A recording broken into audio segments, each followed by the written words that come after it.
তৃণমূল কি আজই ভাঙতে চলেছে, এই প্রশ্ন নিয়ে যখন জল্পনা চলছে এবং আর কিছুক্ষণের মধ্যেই যেখানে ছবিটা পরিষ্কার হয়ে যাওয়ার সম্ভাবনা রয়েছে, তারই মধ্যে ইতিমধ্যে যে খবর আমাদের কাছে এসে পৌঁছেছে, সইজাল কাণ্ডে হাইকোর্টে গেলেন অভিষেক বন্দ্যোপাধ্যায়। আরো একবার আপনাদের জানিয়ে রাখি, সইজাল কাণ্ডে হাইকোর্টে গেলেন অভিষেক বন্দ্যোপাধ্যায়। আমাদের প্রতিনিধি সৌভিক মজুমদার আমাদের সঙ্গে রয়েছেন। সৌভিক, কি খবর রয়েছে?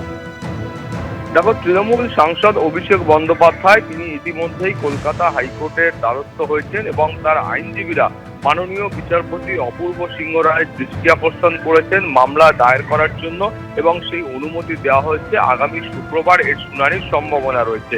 এখন তুমি জানো, তাকে ইতিমধ্যে সিআইডির তরফ থেকে যে নোটিশ পাঠানো হয়েছে, সেই নোটিশে এই মামলার ক্ষেত্রে চ্যালেঞ্জ করা হয়েছে এবং সেখানে বলা হয়েছে যে এই গোটা ঘটনায় কলকাতা হাইকোর্টের তরফ থেকে তাকে যেন রক্ষা কবচ দেওয়া হয়, সেই আবেদন নিয়েই তিনি কিন্তু কলকাতা হাইকোর্টের দ্বারস্থ হয়েছেন। ফলে তার আইনজীবীদের বক্তব্য হচ্ছে যে এই গোটা বিষয়টার সঙ্গে অভিষেক বন্দ্যোপাধ্যায়ের কার্যত কোনো রকম সম্পর্ক নেই এবং তাকে এই ধরনের নোটিশ পাঠানো হচ্ছে, সেই নোটিশের উদ্দেশ্য নিয়েও তারা কিন্তু প্রশ্ন তুলেছেন। ফলে সব মিলিয়ে তারা আজকে মামলা দায়ের করার অনুমতি চেয়েছিলেন, অনুমতি মিলেছে। আগামী শুক্রবার শুনানি শুরু হলে সেই সময় দুপক্ষের আইনজীবীদের বক্তব্য স্পষ্ট হবে।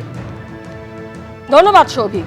আজই ভাঙতে চলেছে তৃণমূল বিধানসভায়। আজই কি বিরোধী দলের স্বীকৃতি পাবে তৃণমূল? একে একে তৃণমূল বিধায়করা তারা বিধানসভায় এসে উপস্থিত হচ্ছেন। সন্দীপন সাহা, ঋতব্রত বন্দ্যোপাধ্যায় তারাও কিন্তু ইতিমধ্যেই এসে পৌঁছে গিয়েছেন।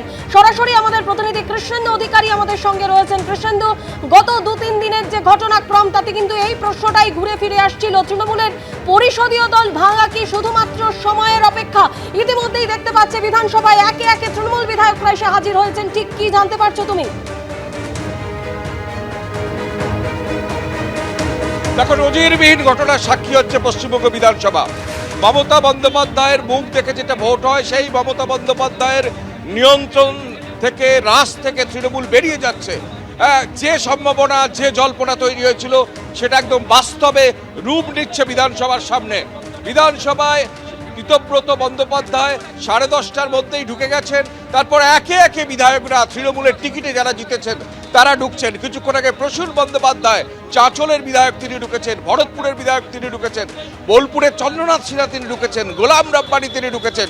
সাবিনী ইয়াসমিন তিনি ঢুকেছেন। চন্দ্রনাথ সিনহাকে কিছুক্ষণ আগে জিজ্ঞেস করা হলো, আপনাদের বিরোধী দলনেতা কে? তিনি বলে গেলেন ইঙ্গিতপূর্ণ মন্তব্য, আধ ঘন্টার মধ্যে জানতে পারবেন।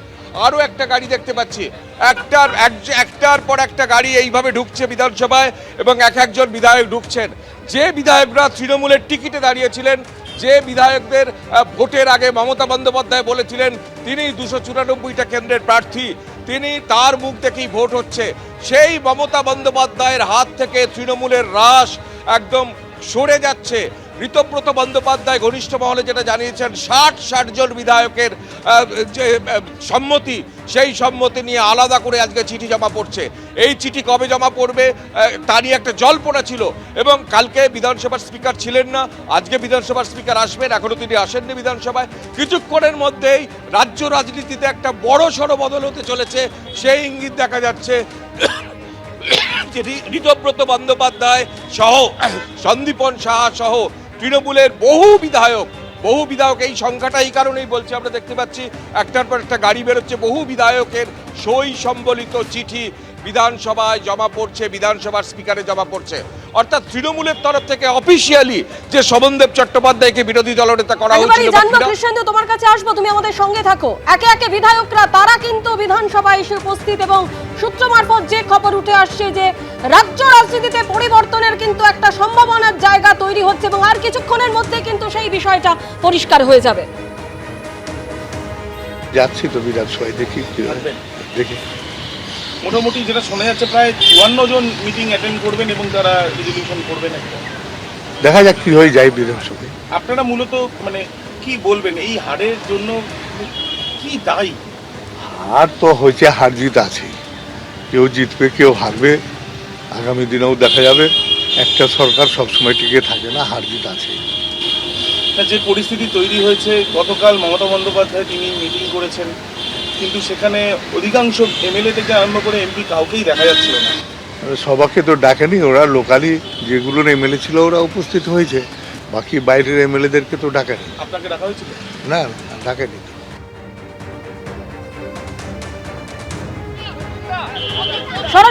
সরাসরি আমাদের প্রতিনিধি অনির্বাণ বিশ্বাস আমাদের সঙ্গে রয়েছেন। অনির্বাণ, বিধায়করা একে একে ঢুকছেন এবং তারা বলছেন প্রত্যেকেই তারা বিশেষ কাজে এসেছেন, তৃণমূলের মধ্যেই অন্য তৃণমূল, এরকম একটা সম্ভাবনা, কিন্তু জোরালো সম্ভাবনা উঠে আসছে। অনির্বাণ, একদমই তাই, আমরা দেখতে পেলাম যে আজকে সকাল থেকে কিন্তু তৃণমূলের বিধায়করা তারা কিন্তু একে একে আসতে শুরু করেন পশ্চিমবঙ্গ বিধানসভা, এবং সেই বিধানসভায় আসার পর বেশিরভাগ বিধায়করাই তারা কিন্তু বলছিলেন যে তারা ব্যক্তিগত কাজে এসেছিলেন, কিন্তু একমাত্র সাবিনা ইয়াসমিনকে আমরা বলতে শুনলাম যে তারা বিধানসভায় আসছেন বিরোধী দলনেতা কে হবে সেই বিরোধী দলনেতা বাছাইয়ের জন্য। এবং পরবর্তী সময় সন্দীপন সাহা যখন তিনি প্রবেশ করলেন তিনি কিন্তু পরিষ্কার করে দিলেন যে আজকে তারা 2/3 বিধায়ক নিয়ে, তৃণমূল কংগ্রেসের বিধায়ক নিয়ে তারা বৈঠক করতে চলেছেন, এবং সেই বৈঠকে কতজন সংখ্যায় থাকবেন সেই বিষয়টা কিন্তু স্পষ্ট হয়ে যাবে আর কিছুক্ষণের মধ্যেই। এবং এখনো পর্যন্ত আমরা যেটা দেখতে পাচ্ছি প্রায় 25 থেকে 30 জন কিন্তু তৃণমূল বিধায়ক তারা পৌঁছে গিয়েছেন। প্রসঙ্গটা তোমায় বলে রাখা ভালো যে গতকালই আমরা দেখেছি যে কুণাল ঘোষ এবং অসীমা পাত্র তারা দলের তরফে একটি চিঠি নিয়ে পৌঁছে যান স্পিকারের ঘরে, এবং স্পিকারের সঙ্গে দেখা না পেয়ে তারা রেজিস্ট্রারের ঘরে সেই চিঠি রেখে চলে আসেন, সেটাকে রিসিভও করানো হয় না। এবং সেই চিঠিতে কিন্তু শুধুমাত্র অভিষেক বন্দ্যোপাধ্যায়, যিনি কিনা তৃণমূল কংগ্রেসের সর্বভারতীয় সাধারণ সম্পাদক, তার স্বাক্ষর ছাড়া অন্য কোনো স্বাক্ষর ছিল না। কিন্তু রীতি অনুযায়ী কিন্তু বিরোধী দলনেতা বা মুখ্য সচেতক হিসাবে যখন নাম প্রস্তাব করা হবে বা দলের তরফ থেকে সেই আবেদন আসবে স্পিকারের কাছে, সেই আবেদনের পত্রের সঙ্গে কিন্তু অবশ্যই বিধায়কদের প্রত্যেকের সই থাকা জরুরি, কারণ বিধায়কদের সমর্থন নিয়েই কিন্তু অপোজিশন লিডার কে হবেন এবং চিফ হুইপ কে হবেন সেটা কিন্তু ঠিক করা হয়। কিন্তু গতকাল যে চিঠি তারা নিয়ে এসেছিলেন সেই চিঠিতে কিন্তু বিধায়কদের কোনো সই ছিল না। জল্পনা কিন্তু তখন থেকেই তৈরি হয়েছিল। পরবর্তী সময় আমরা দেখি যে মমতা বন্দ্যোপাধ্যায় যখন তিনি ওয়াই চ্যানেলে বসে বিক্ষোভ প্রদর্শন করছেন তখনও কিন্তু হাতে গোনা কয়েকজন বিধায়ক ছাড়া কার জন্য কেউই কিন্তু মমতা বন্দ্যোপাধ্যায়ের পাশে নেই।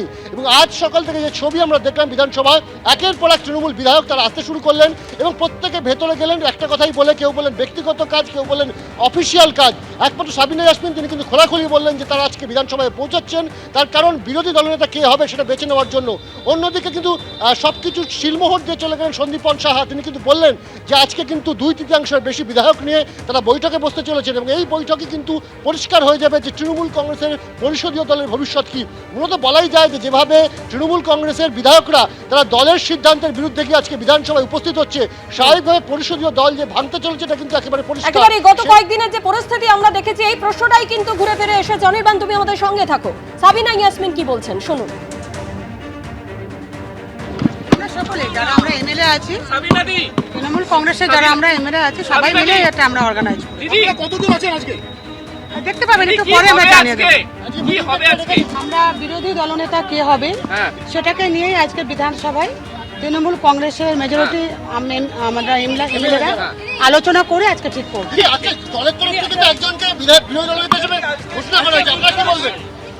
এখনো পর্যন্ত তো আমাদের অফিসিয়ালি উনি পাননি। এখনো পর্যন্ত যে বিধায়করা বিধানসভায় এসে উপস্থিত হয়েছেন তৃণমূল বিধায়করা তারা প্রত্যেকেই বলছেন যে কিছুক্ষণের মধ্যেই তারা পরিষ্কার করে সবকিছু বলতে পারবেন।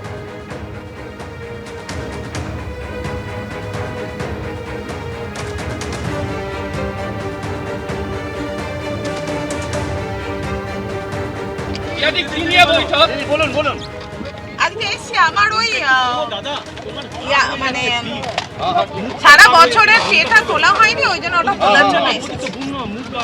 আর কিছু কারণ নেই না, अचानक से क्यों आ रही हैं?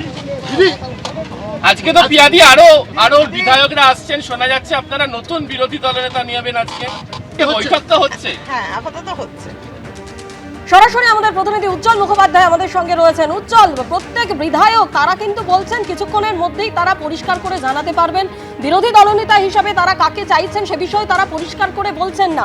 কিন্তু যে জোরালো জল্পনা গত 2-3 দিনের ঘটনাক্রম, যেই তৃণমূলের মধ্যে যারা বিদ্রোহী তারাই কি আসল তৃণমূল হয়ে উঠতে চলেছেন, যার কিছুক্ষণের মধ্যেই পরিষ্কার হতে পারে।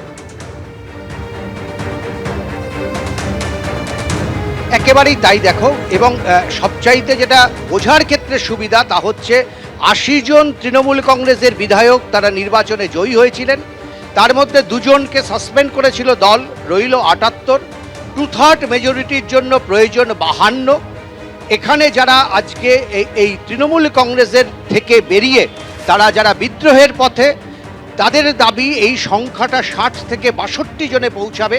এবং এখনো পর্যন্ত আমরা দেখতে পাচ্ছি তৃণমূল শিবিরের যারা অত্যন্ত ঘনিষ্ঠ বিধায়ক বলে পরিচিত তারাও কিন্তু আস্তে আস্তে বিধানসভায় ঢুকতে শুরু করেছেন।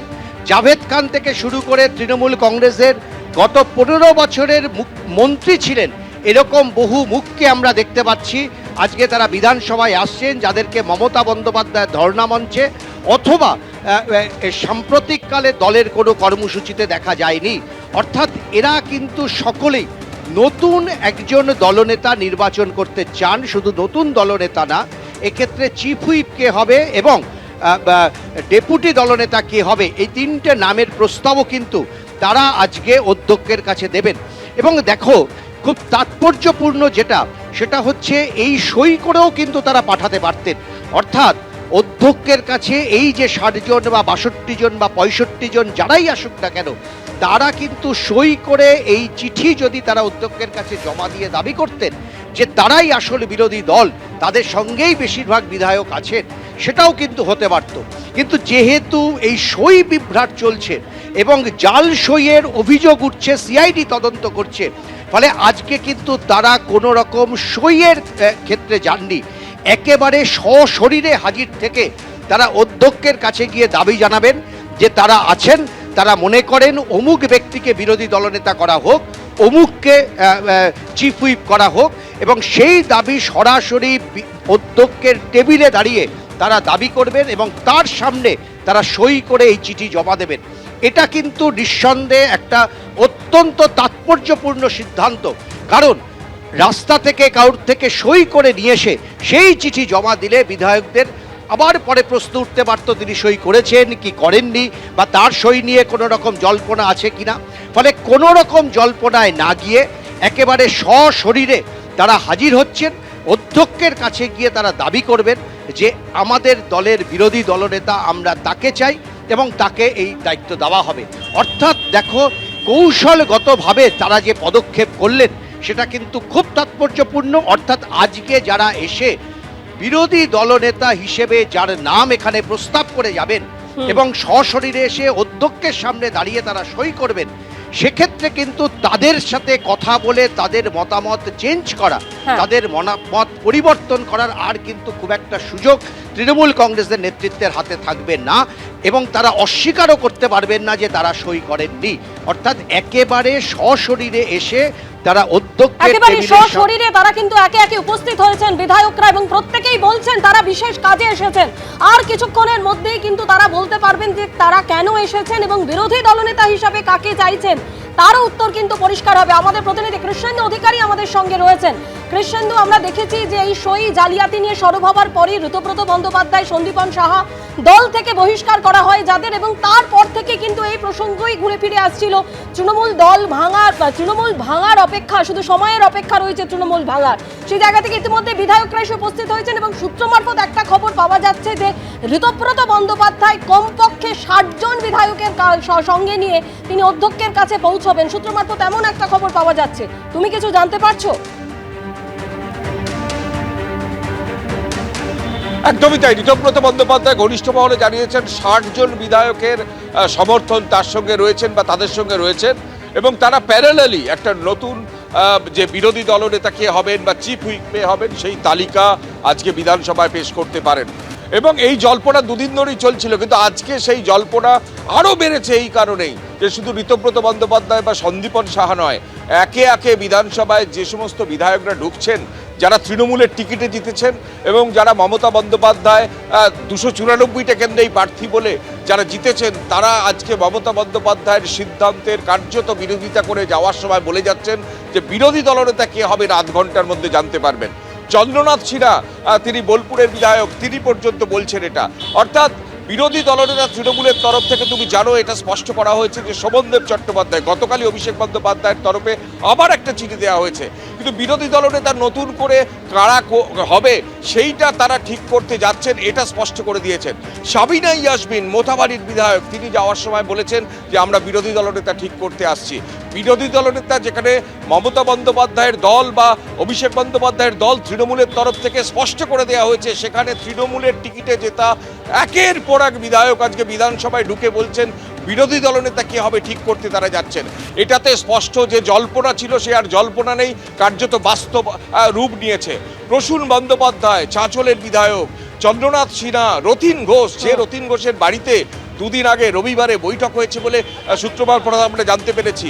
ঋতব্রত বন্দ্যোপাধ্যায় ছাড়া উত্তর 24 পরগনার একাধিক বিধায়ক সেই বৈঠকে ছিলেন, এমনটাও জানতে পেরেছি। একেবারে কৃষ্ণেন্দু, সেদিকে আমাদের তো নজর রাখতেই হবে, কারণ আর কিছুক্ষণের মধ্যে রাজ্য রাজনীতিতে পরিবর্তনের জায়গাটা কি হচ্ছে তা পরিষ্কার হয়ে যাবে। তুমি আমাদের সঙ্গে থাকো কৃষ্ণেন্দু, উজ্জ্বল এবং অনির্বাণ, তোমরা আমাদের সঙ্গে থাকো।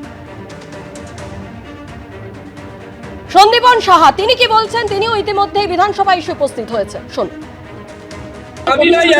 বলে গেলেন যে আমরা বিরোধী দলনেতা নতুন করে স্থির করতে চাই। সন্দীপন এবং ঋতব্রত যা সিদ্ধান্ত নিচ্ছে আমরা সহমত পোষণ করে এগোবো। সেটা দেখুন আমাদের মিটিংটা না হলে কিছু বলতে পারবো না।